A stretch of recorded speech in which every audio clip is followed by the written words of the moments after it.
As a bank that focuses on business, we work with business leaders all day, every day. We have a front row seat to what's working and what has potential.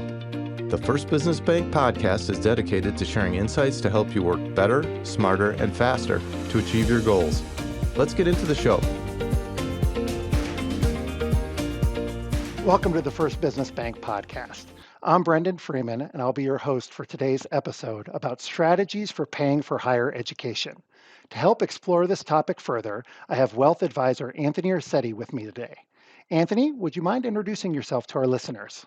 Sure. Thanks, Brendan. My name is Anthony Ursetti, wealth advisor here at First Business Bank. I've been with the bank for a little over 4 years now, and I've been in the industry for about 20 years. Wonderful. Well, we're glad you're here. Why don't we just jump right in?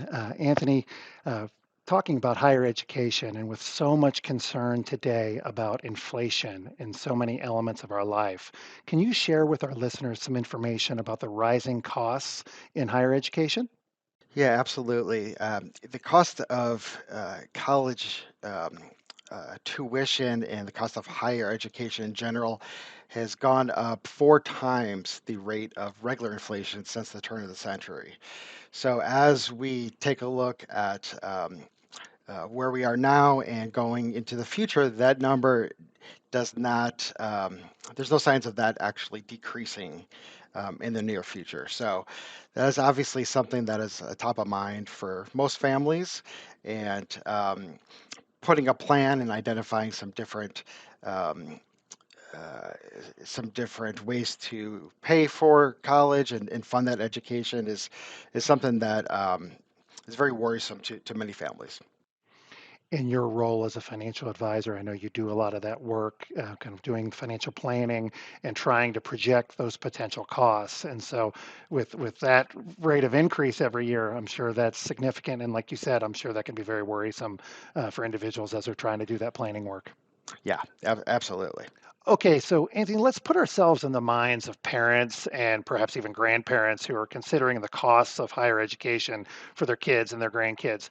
What would you suggest might be a good first step for those individuals, along with their students that are in high school, maybe approaching the end of high school, and starting to consider what the next chapter looks like for them? What would you suggest some best practices might be there? Yeah, the first thing you want to do is determine what type of school that you're going to be attending. So, for example, a 4-year private school in 2022 and going into 2023, the average cost of that is roughly 39,000 a year. So really determining what type of school, whether it be a private, a public school, 2-year university, whatever it might be, is really trying to identify what those tuition costs might be is really the first step. The next step would be to fill out a FAFSA form.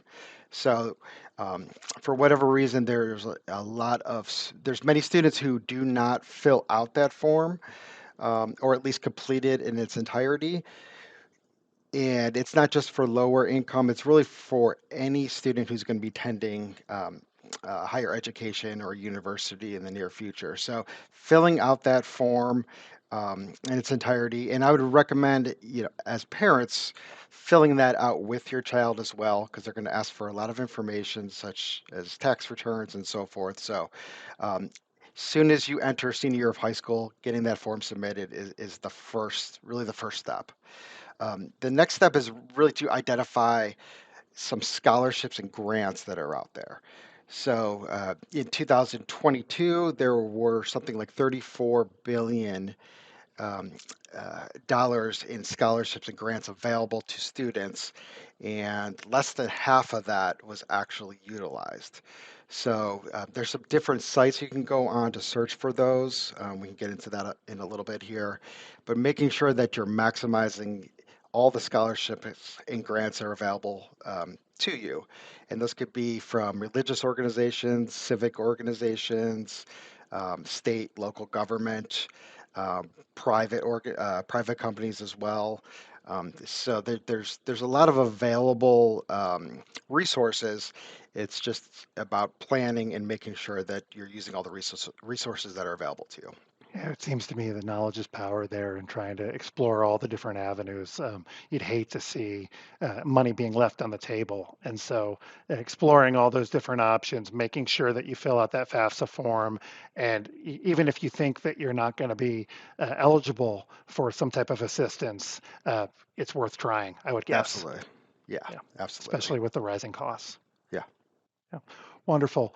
Well, what are, speaking of that, what are some specific strategies, thinking a lot of about our First Business Bank client base, for small business owners who'd like to fund their child education?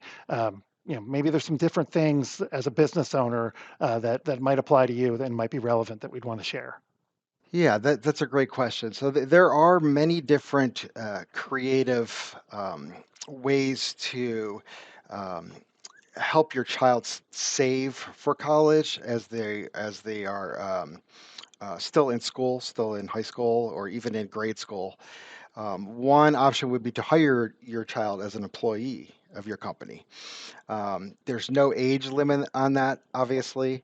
Um, there are labor laws and so forth that you have to abide by. But as far as hiring your child, paying them a salary each year, you could pay them up to $12,000 per year in 2022, without that money being taxable to them, either federal or state. And then as a business owner, you can use that as a tax write-off as well. And then also, um, as you uh, as you pay your child a salary each year, you're able to first they're able to learn how to save money, put that money away for college. They can also start a Roth IRA at a younger age as well, since they do have earned income. So they could start the process of saving for college while they are working for you. So that's a great step that a lot of business owners tend to go with. Another option is a gift lease agreement where you're able to gift either whether it's a property or land to your child um, at a certain age, and then you would actually pay them um, uh, uh, rent or whatever the lease agreement is. So that would provide them with income. And then also you're able to write that off as far as the lease payments as a business expense as well. So those are a couple of really good options for business owners. Another one would be to take out permanent life insurance. So some of our wealthier clients, some of our business owners, it could be a good idea to take out permanent life insurance. So that's going to build up cash value for them. You're also able to use that not necessarily just for college education. So if your child ends up not going to school and you still have that cash value within that policy, they can use it for other expenses as well. So um, having a permanent life insurance policy in place is not suitable for everybody, but it could be an option for some wealthier clients and some business owners. The one drawback with that is the fees that you're going to end up paying for most insurance policies. So that's something you want to always keep in mind as well. You really want to be aware of that. Sounds like that gives some flexibility, but there might be a cost to it. And the cash value can be used for higher education expenses. Yeah, that cash value could actually be used for anything. So it doesn't have to be earmarked for higher education. It could be really used for anything. And then it also provides a death benefit as well. Hmm. So it's more diverse than some of the other ways to fund college education, but again, it could be probably the most expensive way. I might suggest for our listeners that if this sounds interesting, but you don't necessarily understand all the components of it, this is something where First Business Bank and our team can help to give some advice, as well as talking with your accountant from a business perspective, from a personal perspective, because there might be advantages or disadvantages of any one of these strategies for you, and you'd want to make sure that it is customized to your specific situation. Yeah, absolutely. Great. Well, we alluded to this earlier, and we're talking a little bit about parents, and maybe this question might be a little bit more about grandparents. Can you share some insights specifically on paying for education, and maybe some tips paying for that education, the higher education for parents or grandparents? Yeah, absolutely. So I work with quite a few parents and grandparents who want to fund their child or their grandchild's higher education. It's very important to them. They've saved up money or investments and stocks over the years. So gifting cash or stocks to your child or grandchild is something that many of our clients tend to do. The one limitation with that is the annual gift tax exclusion. So for individuals, it's $15,000 a year in 2022, and then for couples, it's $30,000 a year. So if you were to exceed that, then you would have the annual gift tax that you would have to pay on that. So that is the one drawback. A workaround that you can use for that would be to pay the institution directly. So there's grandparents who pay every month or every quarter. They will actually get the bill for their grandchild's education or for their directly from the school, and they'll make that payment directly to that institution. Um, the benefit of that is they know exactly where that money is going, and then there's no need to worry about the annual gift. I'm sorry, the annual gift exclusions amounts on those. Sure. Yeah, you don't really mess with gift taxes at all if you're paying directly to those institutions. So that's a great tip. Along those lines, saving for children's education and thinking about investments as they relate to that topic, 529 plans come up quite a bit. Can you talk about using 529 plans to pay for education?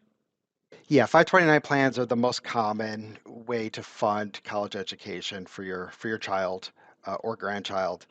You can really start as early as when they're born. As soon as they have a social security number, if you want to start that process and start funding their college education.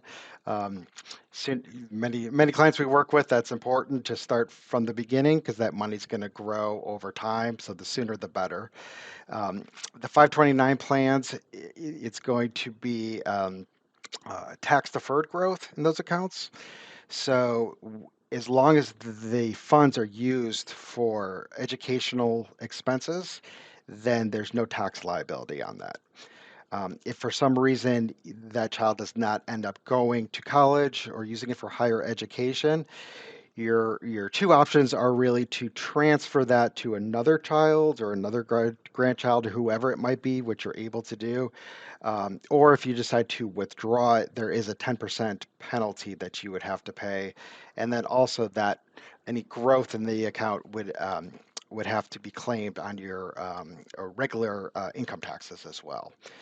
So there are some limitations with it, but it is definitely the most common way to fund college education, the 529 plans. Um, you can contribute a lump sum as well. So $15,000 a year is the annual contribution limit, but you can contribute up to 5 years at one time. So for an individual, 75,000 you can contribute to a child, and for couples, 150,000 is the maximum. Well, we may have some clients sometimes that have grandchildren that they make those larger lump sum investments early on, and then they have all those years of compounding. Yeah, Wonderful. absolutely. Yeah. And typically they'll invest in what's called a target date fund for when the child turns 18.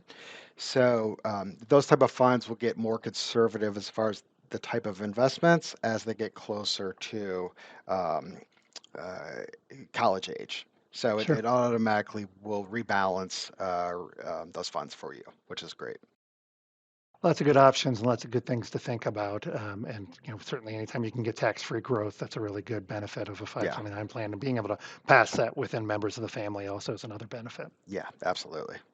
Well, Anthony, we've covered a lot of really good topics and tips today. Any final thoughts for our listeners? Work with a financial planner. If you have a wealth advisor you work with or a financial planner you work with, there's so many different options that are out there. We just covered a few of them. But if you sit down with a financial planner, go through some of those options, and then also make sure you're prioritizing as parents your own retirement prior to prioritizing or funding your child's education. That's obviously very important to make sure that you're on the right track for retirement and that you have the right type of accounts and plan in place. Um, and then funding your child's education should always be secondary, but obviously it's very important. So work with a financial planner to really go over, all the options that are available to you, and then make sure you're on the right track as well. Wonderful. Great advice. And I know you've got a lot of experience working directly with individuals, couples, families on these types of issues. Well, I want to thank Anthony Rossetti for participating in this discussion with me today. I also want to thank our audience for listening. I want you to be aware that firstbusiness.bank has a lot of resources like this podcast, like other information that might be very helpful for private wealth clients, for business owners, for leaders in our communities. We invite you to experience the advantage of First Business Bank. And if there's any way that we can help, please reach out to us. If you want more content like what you just heard delivered straight to your inbox, go to firstbusinessbankpodcast.com. And if you haven't already, make sure to subscribe to the First Business Bank podcast wherever you listen to podcasts. If you're listening on Apple Podcasts, please leave a quick rating of the show. Thanks so much for listening. First Business Bank, member FDIC.